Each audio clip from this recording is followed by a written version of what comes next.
There are large houses on the Sign Road. One house, home to a girl from school, had sloping steps of stone, an old handrail rust and worn, black door, Victoriana peeling, tree shadows dancing up and down upon the window glass, a shady basement on a level with the eye. They lived there then, Mr. and Mrs. and the girl from school, Adele. She'd carrot hair, pale skin, white porcelain. Sometimes she laughed so much she could not stop.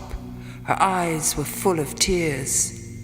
My mother said she was a nervous child. It was a quiet house. We did not know it well. Some houses people are not welcome in. Adele's was one of them. It had an air about it. An only child at home alone. Father sitting in his chair, mother doing here and there.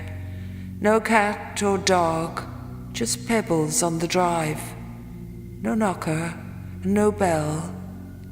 Inside Adele, with her music box, a tinkling sound, a Spanish dancer twirling round, around.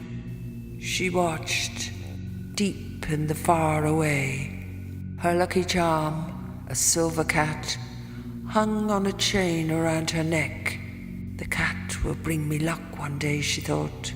She sat with heavy curtains in her friendless room, the roses fading where the sun came in. And then the word got out.